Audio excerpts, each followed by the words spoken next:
Willie D Live. Marjorie Taylor Greene has been going through it lately, fam. You know, she was accused of turning on the Republican Party. And when she did that, boy, they did not like that at all. They did not like it. Marjorie Taylor Greene turned on Donald Trump, and she was going off. And she finally was like, you know what? I'm done with all of this. I still want to be in the Republican Party, though. And they said, no, you don't. You out of here. So they started threatening her. They put threats on her life. And she decided that the best thing for her to do to preserve life is to step away from her position as Congresswoman. Now, here's the thing. Marjorie Taylor Greene had no problem when Jasmine Crockett's life was being threatened on a daily basis. She never spoke up once. She never spoke out against the threats that were made on Jasmine Crockett's life. But then she finds herself in the same position, and she appears to want empathy. Check out. So on X, Marjorie Taylor Greene, representative, is telling us that she's reported 773 death threats. These are threats that are coming to her office via phone call or email, not including the countless online threats her and her family have received. And last month, Greene had blamed this escalation on her current feud with President Donald Trump. He called me a traitor, and that is so extremely wrong, and those are the types of words used that can radicalize people against me and put my life in danger. And then Greene says after what Trump had said, new threats from people from her own party started to come in. She says assassination threats had been sent directly on her son. Greene says even things like opening her mail has been potentially deadly, and showed a video of what appears to be law enforcement with gloves opening an envelope in June 2024. Addressed to her, she says has a syringe inside. Representative Greene then tells Republicans to take a hard look in the mirror, throwing the blame back on the Trump administration. She adds a congressional Republican majority who takes orders from the White House and relinquishes all control to the executive branch is not serving the will of its voters. Now, she ends with tweeting out that she says that death threats and political violence is out of control, and the political industrial complex is what's to blame for the division of the country. She ended by saying the American people are the only ones who can come together to save the country. It's still not clear who will take Greene's seat after her resignation in less than a month from now. But for now, reporting live in Midtown, I'm Alani Latang, Atlanta News First. Well. Ain't no fun when the rabbit got the gun. Yeah. Marjorie was in full support of Donald Trump and his antics when he was making these threats towards Jasmine Crockett, when he was riling up the base. Yeah, you know, when he was firing them up, getting them ready, like making it cool to make death threats against Jasmine Crockett. And he did not do anything to try to quell those death threats. He did nothing. He stood by. He put fuel on the fire. And Marjorie actually was one of his personal henchwomen. She was a personal henchwoman or henchwoman. She went out there and did his bidding. See, this is why you got to be careful of supporting the snake. You got to be careful of feeding the snake. Because eventually, you're not going to have anything for the snake to consume. And then the snake is going to consume you. So now Trump is on her throat. He's on her neck. And now she's talking about how her life is being threatened and how she's afraid. She's looking for empathy. On a personal note, I feel nothing. That's right, I said it. I feel nothing, fam. I feel nothing because she brought it on herself. She did that to herself. She did that to herself. Marjorie is saying that these death threats are so extreme, and she's wondering if she's going to be the next Charlie Kirk.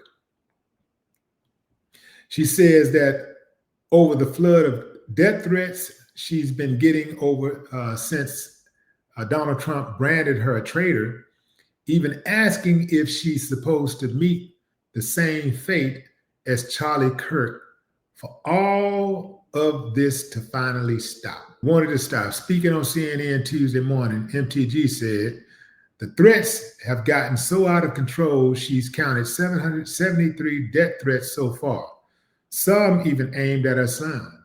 And when she brought it up to Trump, she claims he brushed it off in what she calls an extremely unkind way. You don't say. They were so close. I remember they had a picture where Trump was leaning down on, looked like they're about to kiss. Wow. What a difference having some balls make. What a difference standing up on your own two makes. Marjorie says that Trump showed zero sympathy and her other colleagues weren't much better. She claims most didn't respond at all. And the only thing she got back was a half-hearted on it from Kash Patel. Wow. Trump slapped the traitor label on her after she pushed to release the Epstein files and accused him of neglecting his MAGA base.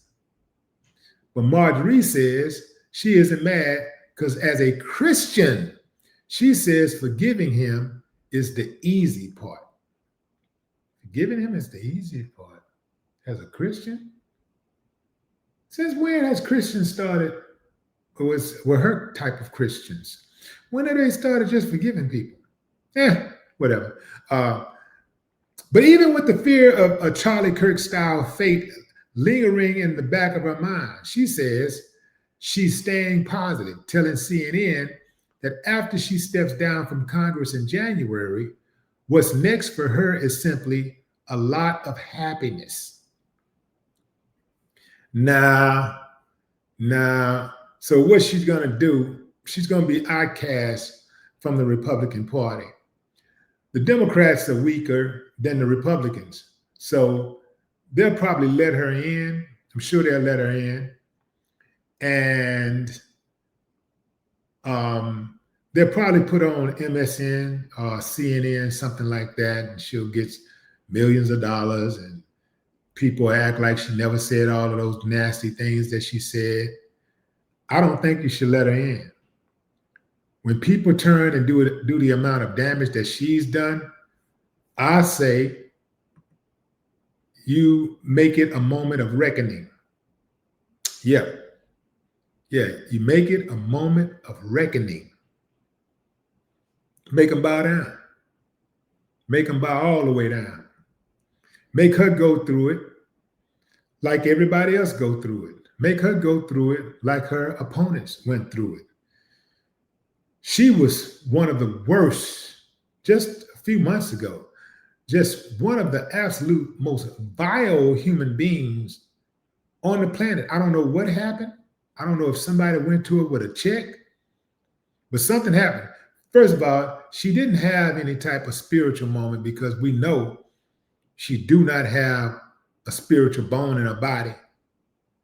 So I'm sure it ain't got nothing to do with having some type of spiritual revelation. No, I think this is very much some type of human thing going on. This somebody got to her, something happened. She has an alternative. She has an ulterior motive. She has options. She got a job waiting somewhere, and that job was already worked out before she decided she was going to quit. Because I'm going to tell you something about politicians. Politicians always plan ahead. They never just say, I'm going to step down. Step down? Oh, hell no. Once they get that power, especially they get on a level of a congresswoman, man, once they get that power, man, they stick with it. They keep going. And it's always about going higher and higher and higher. That's what they do. So she ain't just stepping down for the betterment of her family and the country. Nah, man. She got something else going on. She got another plate at work here. She got something else going on. But I do like the dissension within the party. I like the fighting. I like the infighting. It's good. I think it's very healthy for them. I think that these people who blindly follow Trump, and no matter what they do, I mean, no matter what he does, they just blindly follow him. These people, they need to be exiled. They should be gathered and sent to the moon without oxygen mask. Yeah. These people are detriments to society, especially the ones who have political positions. These lawmakers, oh man, they are the worst.